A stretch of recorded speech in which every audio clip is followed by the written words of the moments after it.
Yo, what's up, guys? James Carter TV, and it is time for yet another 2016 NFL mock draft. This should be 6.0, I believe, the sixth version of my 2016 NFL mock draft.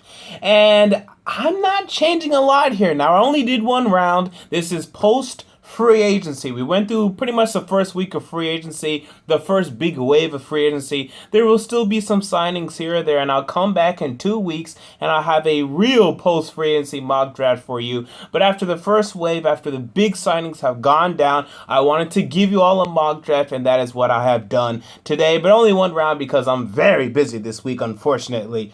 Whew, I am stressed. So with that said, again, I have the Titans taking Jalen Ramsey, and this is something no one understands unless if you're a Tennessee Titans fan, and only 50% of Tennessee Titans fans understand this. Everyone expects the Tennessee Titans to sit at number one and to take Laremy Tunsil because there is a belief that the Tennessee Titans need to take Laremy Tunsil. They need to have a left tackle. They need a left tackle to protect Marcus Mariota. But me being a Tennessee Titans fan and a very key one, a very key watcher and listener, I know that this team already has a left tackle. They don't need a left tackle. Their left tackle is their second best player, maybe third best player on their offense, behind Delaney Walker and possibly behind Marcus Mariota. Although I would argue right now, Taylor Lewan is a better player at his position than Marcus Mariota is at his position. Taylor Lewan's a top 12 left tackle. Marcus Mariota is a top 16 quarterback. So, yeah. He's their second best player on offense. Why he needs to be replaced, I don't know. But this is the belief out there, and I don't subscribe to it.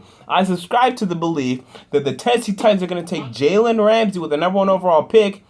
And WalterFootball.com came out 2 days ago with a report saying that sources within the organization are telling them that this is who they're thinking about taking right now. And this is the only true rumor we've had in terms of this. No one's actually gotten sourceful information when it comes to the Tennessee Titans pick. Everyone's just assuming they're going to take this. But this is the first report I've heard saying who are they actually leaning to take. And on the website, Tennessee Titans website, TitansOnline.com, Jim Wyatt, who's the reporter over there, does not believe the Titans are going to take Laremy Tunsil either. This is where they're going to me. And sooner or later, more and more people are going to understand that. But for now, I'll be the pioneer when it comes to that. So, full mock draft is in the description box below. Let's talk about it really quick here. Number 2, I have the Browns taking Carson Wentz, North Dakota State quarterback. There's been talk of maybe the Browns possibly trading for Colin Kaepernick. They haven't done it yet, and until they do it, I'm going to have them taking a quarterback at this spot. But if they don't, that opens up the door for some other things because, man, they lost a lot of things in free agency, and their team isn't very good to begin with, so they have some rebuilding to do. I mean, right now in my 2017 mock draft that I have in my head, I already have Cleveland Browns number 1, Leonard Fournette. I mean, that is what I have in my mind, and it may end up being Deshaun Watson at the end of the day. But point is, right now, the Browns, they have a lot of needs, and they're going to need to draft well this year because they're in trouble. Number 3, the Chargers. I had a little bit of a dilemma here, but I gave them Laremy Tunsil yet again. I did this last time. I did it again. They re-signed Joe Barksdale in free agency. They gave him like a 4-year deal. King Dunlap is on a 4-year deal that he signed last year, but he just wasn't very good this season. And the Chargers shored up their secondary in the offseason by signing Casey Hayward, by signing Dwight Lowery at safety. They also signed the guy out of Seattle, Brandon Meebane, to be on the defensive line. So they actually have quite a bit of flexibility here, and I think given the opportunity to help their offensive line get a left tackle, premier the franchise left tackle here, I think they'll do it. Now you're going to say, what's the difference between the Chargers and the Titans? You just said the Titans have a left tackle. Why would the Chargers take a tackle when they already have a left tackle? Well, King Dunlap sucked last year. Taylor Lewan was actually pretty good. King Dunlap had a 48 PFF rating, while Taylor Lewan had an 83.3. That is the key difference here. All right, next, Dallas Cowboys. I have you taking Joey Bosa again. And Cowboy fans are starting to warm up to this idea finally. I don't see you guys taking Ezekiel Elliott. This is just too high. Myles Jack, don't listen to what people tell you. He's a weak side linebacker and a very good one. But he is not an inside linebacker. He is not a 4-3 middle linebacker. If he's your 4-3 middle linebacker, you're going to have serious issues in the run game. I guarantee you with that. And I love Myles Jack. But he is not a 4-3 middle linebacker. Trust me on that. This is where you have to go. The Jaguars, though, they like Myles Jack here. They take him to be their weak side linebacker, and he helps them in the running game after the Jaguars sign quite a bit number of players in free agency, but they still have a hole at the linebacker position. They fill it here. I changed the Ravens now. I have the Ravens taking Deforest Buckner. Kelechi Osemele left in free agency, but they are now expected to keep Eugene Monroe. I've been operating under the assumption that the Ravens would let go of Eugene Monroe, but it sounds more and more by each week, by each moment, every second, that they're going to keep Eugene Monroe. So fine, I'm going to have you guys getting DeForest Buckner. I mean, you have Timmy Jernigan on one side. Chris Canty's a free agent. He's pretty much old on one side. You have other guys like Brent Urban and some other guys. You know, really, this is a need for you. 3-4 defensive end. You fill it with DeForest Buckner. I still have the 49ers taking Jared Goff, especially now that the 49ers are talking about trading Colin Kaepernick. I'm not sure if they're going to do it. We'll see whether or not they can or they will or whatever.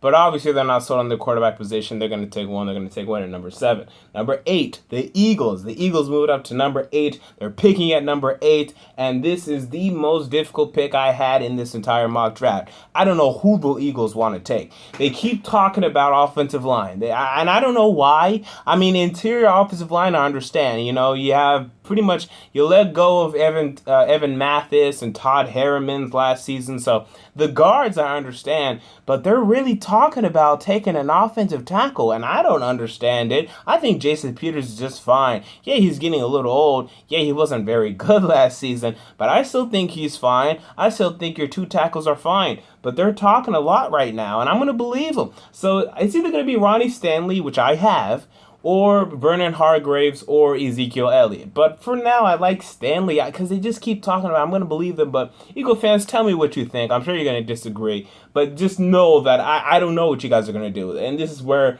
Ronnie Stanley has to go soon because this is his range. This is where he's valuable. I think you take the value here. Tampa Bay Buccaneers take Shaq Lawson. I've done pretty much about this consistently. They still need that defensive end, although they did sign Robert Ayers. I agree with that. They signed Robert Ayers in free agency, but I think with Shaq Lawson available here, it's either him or maybe Vernon Hargreaves is now a possibility, but we also signed Brent Grimes. So it's tough, but I like Shaq Lawson here still. Next, we have the New York Giants. They draft Ezekiel Elliott here, and the reason why, the Giants, they're very interesting this offseason. I made a whole entire video on their free agent process as they signed Olivier Vernon and Janoris Jenkins and this guy and that guy and whatever. Now you have a hole at running back, I believe. I don't have any faith in Rashad Jennings, your current running back, or Shane Vereen for that matter. Get you a good bell cow running back to take some pressure off Eli Manning. I also believe Laquan Treadwell could be a possibility here. Also, Darron Lee. Maybe a dark horse Reggie Ragland, but this is where I like Ezekiel Elliott to go. My biggest problem in these mock drafts is picking where Ezekiel Elliott can go, because I really don't know. There's not really teams up here that absolutely have a need at running back, except for the New York Giants, and that's where I have them going right now. All right, next we have the Chicago Bears, who take Vernon Hargreaves III. Yeah, they re-signed Tracy Porter. I don't care. Tracy Porter's old. They know that. They also signed, I really like what Bears did. They also signed Danny Trevathan, Jarrell Freeman to be their inside linebackers. They would love for DeForest Buckner to be available here. He's not. They take Vernon Hargreaves, and they are happy. The New Orleans Saints, I have them taking Sean Robinson. I don't love this pick. But I keep hearing that the Saints really want to bolster the inside of their defensive line. They're kind of in a tough position. They would like to believe that Shaq Lawson would be here, but he's not. So I think this is just, I guess, the pick here. I mean, I think I would take Darron Lee. You already have Stephon Anthony, who you drafted last year in the first round. Haoi Kikaha as your strong side linebacker. Now draft Darron Lee to be your weak side. But I haven't heard too much about them taking linebackers in terms of the rumor mill. So I'm not going to put too much credence into that. But Saints fans, tell me what you think down in the comments below. Dolphins, I have them taking Darron Lee, and this will be a great pick for them. They need a dynamic linebacker in their linebacking core, even in a 4-3. Yes, you still need a dynamic linebacker in your 4-3 defense, and Darron Lee can be that for them. And again, I I'm not a big fan of Olivier Vernon. I mean, I talked about it in my Giants free agent whatever recap video I did.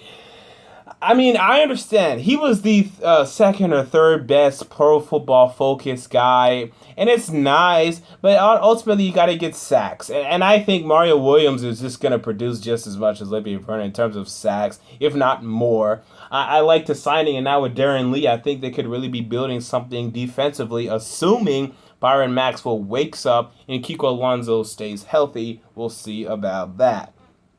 Oakland Raiders take Jack Conklin out of Michigan State. Yes, you signed Kelechi Osemele in free agency. Yes, you have Menelik Watson who can come off the bench, or Austin Howard who also can start at right tackle. But I think this is your biggest need in terms of what you could take, because you also signed a cornerback in Sean Smith, a very good signing by the way.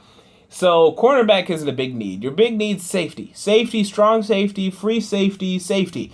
You guys like Ben Heaney and Malcolm Smith as your linebackers. Fine, I disagree, but fine. Let's operate under that assumption. So, Reggie Ragland isn't a possibility here. I mean, this is it. I mean, really, you guys are building a perfect roster. The only issues I see, and they're very small, is right tackle, and Menelik Watson can start. I agree with you. So, right tackle, even though you could be fine there, and safety, strong safety. Free safety, strong safety, that's it. But you're not going to take a safety up here. You got to wait till round 2, and if I were you, I'd maybe even trade up or trade down here, or trade up in the second round to get you one of those safeties, because that's it. And then the Raiders just have to wait for guys to turn into elite players and develop, and then they'll be on their way to a Super Bowl. But right now, this is what I like. Sorry, Raider fans. I know a lot of you guys don't like this idea of taking a tackle, but this is what I got for you today. Now, the Rams have taken Paxton Lynch. I've been consistent with this. They need a quarterback. They did jack in free agency. They did absolutely nothing. They did squadouche. So, I mean, they're going to take a quarterback here. Or maybe they're going to re-sign, or maybe they're going to sign Ryan Fitzpatrick or something, but they haven't done it yet. Next, we have the Detroit Lions. I had a tough call here. I had them taking Laquan Treadwell in my last mock draft, but they signed Marvin Jones to a nice contract in free agency. So, I have them taking Noah Spence. I mean, you have Jason Jones, who might be a free agent, I'm not sure, but Jason Jones at one of your defensive end positions, which is kind of lackluster. And the other side, you have Ezekiel Ansah, who's absolutely fine. I think you could invest in another pass rusher, have someone opposite of Ezekiel Ansah that can help get after the quarterback. And I like Noah Spence here to go to the Lions now that you guys have signed Marvin Jones. Now, with this said, I'm just going to go over the highlights of the rest of the first round. I'm going to go pick by pick from here on out. The Colts had a little bit of a trouble picking corner or defensive tackle because you guys did nothing in free agency. I mean, you guys did absolutely nothing. A tackle could also be a possibility here, like Taylor Decker, but it'd be a little bit of a reach.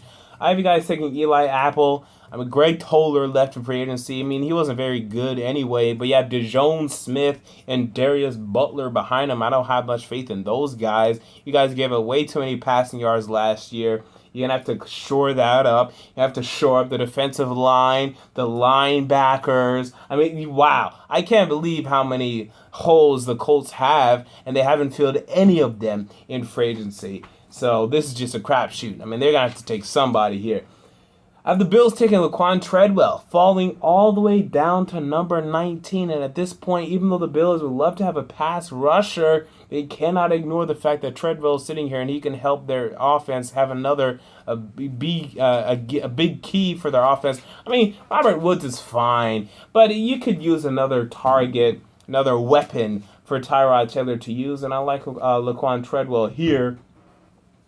I mean, that's really it. I have a Mackenzie Alexander falling. Finally, people are finally catching up. Remember, I made a Mackenzie Alexander scouting report about a month or two ago. Very controversial because I'm not a big Mackenzie Alexander fan at all. I mean, when you tell me you played 2 years, you didn't get one interception, you're getting coverage for the most part, but you're not great, who cares about you? That's my stance. And now people are finally starting to catch up to that. He's going to fall. And I have the Steelers picking him up at 25. That'll be a good, I mean, I guess it'll be a good pick for them, but I still don't even like him. I probably wouldn't take him to the third round. I mean, that's just me. I don't like Mackenzie Alexander at all. Next, I mean, that's pretty much it. That's all the controversial things. Ooh, and the Denver Broncos sitting at 31. Right now, I have you guys taking Connor Cook. Now, I don't think this is going to happen. I think you guys are actually going to sign a free agent quarterback. I think that's what has to happen. But as of this moment, you don't have a quarterback. You have Trevor Siemian, who you drafted in the 7th round of the 2015 NFL Draft. You need to have a quarterback. So as of this moment, I have you guys taking a quarterback. The 4th best one is Connor Cook. That's who you guys have to take. Again, I don't think this is going to happen. I think you guys are going to sign a free agent quarterback. But as of this moment, you don't have one. So that's what I have you take it. All right, guys, until next time, James Carter TV, I'm out. Peace.